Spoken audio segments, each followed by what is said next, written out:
I caught my fiancée dating 2 other guys. When I confronted her, she said, I just want something better. So I drained our joint account, sold her car, and walked away for good. My name's Liam. I'm 31 years old, and until a few months ago, I thought my life was pretty much on track. I had a stable job, a decent apartment in Dallas, Texas, and most importantly, I was engaged to the woman I believed was my soulmate, Isabella. We'd been together for nearly 4 years. I met her at a friend's barbecue, and everything just clicked. She was smart, funny, charming, the type of woman who could light up a room without even trying. We built a life together, Sunday morning coffee runs, late night drives talking about the future, and countless conversations about the house we'd eventually buy and the kids we'd one day raise. Or so I thought. For the past few months leading up to this, everything started to feel different. She became distant, less affectionate, always glued to her phone, smiling at messages she wouldn't share with me. At first, I brushed it off. Work stress, maybe. Everyone goes through phases, right? But then it became impossible to ignore. Plans were being canceled last minute. She'd say she was working late, but when I'd swing by her office with coffee, she wouldn't be there. Her explanations got thinner.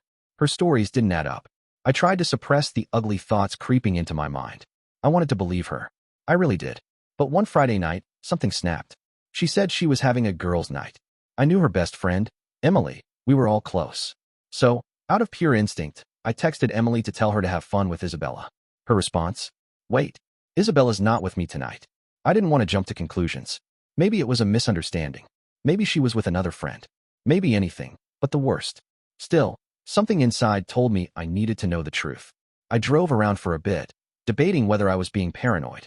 But then, on a street just 10 minutes from our apartment, I saw her car, parked outside a fancy little wine bar, one we'd never been to together. I sat there for a while, watching. I don't know what I was expecting. Maybe her walking out alone. Maybe running into someone she knew. Anything that could explain it away. But that's not what happened. About 20 minutes later, the door swung open. There she was, holding hands with some guy. Tall, well-dressed, leaning in close. They kissed, not just a peck. The kind of kiss you give someone you're with. I felt like someone punched me in the chest. But it wasn't over. A few moments later, another man walked up. This one more casual, jeans, sneakers. He greeted them both with a hug, then kissed her too. My head spun. This wasn't just cheating. This wasn't a one-time mistake. This was a whole different life she was living behind my back. I stayed in the car, numb. My fingers hovered over my phone. Do I confront her now? Do I walk in there and cause a scene?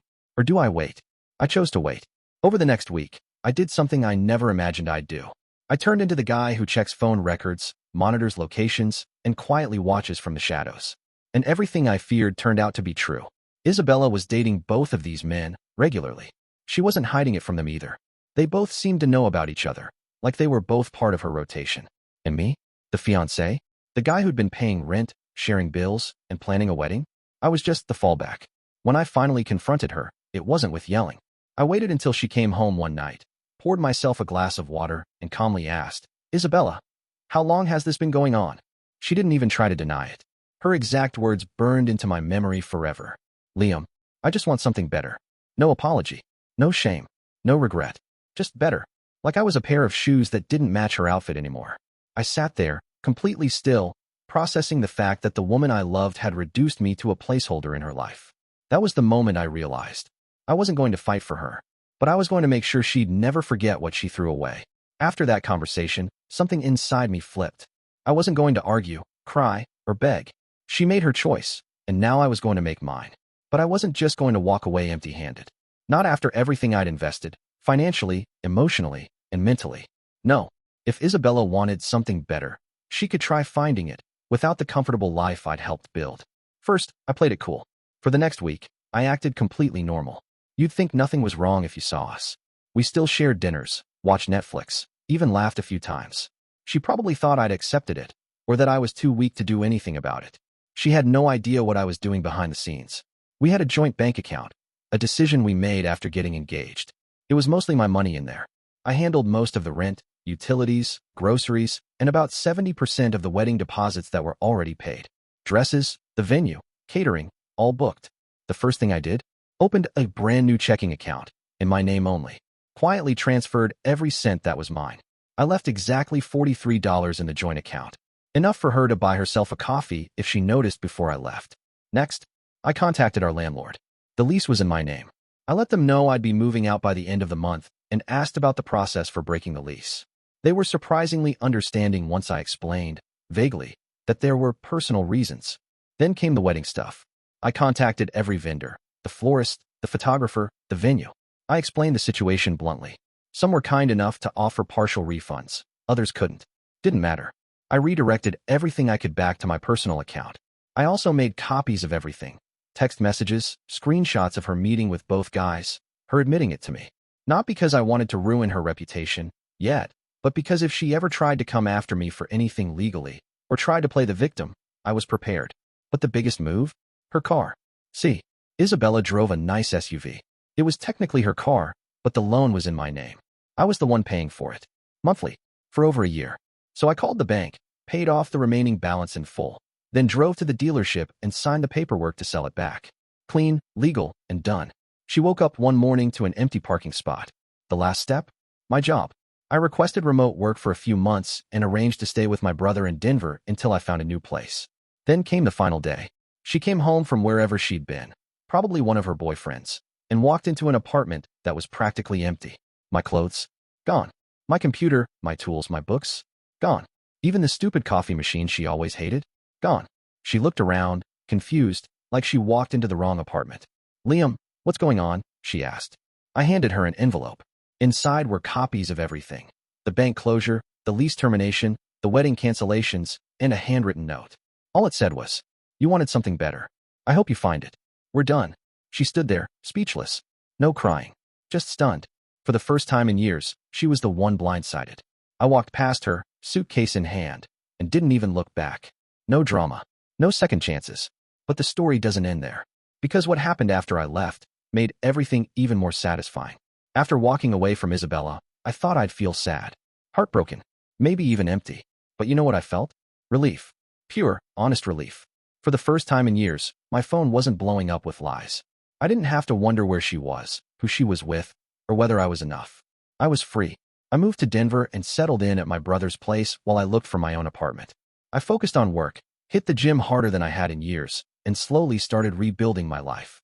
But back in Dallas, Isabella's world started crumbling faster than I ever expected. It started with the car. The SUV being gone was her first slap of reality. She tried calling me multiple times. At first, it was the usual. Liam, what the hell? Where's my car? What's going on? I didn't respond. Not once. Then the texts turned desperate. Please call me. We need to talk. Why are you doing this? Can we just meet? Please. Radio silence. She made her choice. I was no longer her fallback plan. A few weeks later, I heard through mutual friends that one of the guys she was seeing, the well-dressed one from the wine bar, found out about the other guy. Turns out, he had no clue she was juggling both of them. Apparently, she played it off like he was the only one. When he found out, gone. Ghosted her instantly. The other guy, Mr. Casual, didn't take long either. Once he realized she was lying to both of them, and that she was technically engaged the entire time, he walked too. Suddenly, Isabella was alone. No fiancé, no car, no boyfriends, and no apartment. Because 2 weeks after I left, the landlord finalized the lease cancellation. She had to scramble to find a place to stay. From what I heard, she crashed at her sister's for a while. But the cherry on top? Our social circle. Word travels fast. I never intended to blast her, but people talk. When mutual friends asked why the wedding was off, I told them the truth, calmly, directly, without drama. She was seeing 2 other guys. She told me she wanted something better. That was all I needed to say. People connected the dots on their own. Suddenly, the girl who once loved being the center of attention at every party found herself uninvited. Not because I told anyone to pick sides, but because people don't like dishonesty, especially the kind that hurts someone they care about. A few months later, I saw her name pop up on LinkedIn, new job, different city, probably trying to start over. And guess what? I wasn't mad. Not anymore. I didn't wish her harm. But I won't pretend I didn't smile a little when I heard that everything she thought was better walked away from her. As for me, I'm doing better than ever. New job opportunity, my own place, therapy, new hobbies. I even started dating again, carefully, this time. And here's the thing. Walking away wasn't the revenge. Watching her realize that she lost the one person who actually cared, that was the real payoff. I appreciate you watching till the end. Hit that subscribe button and stay tuned for more content.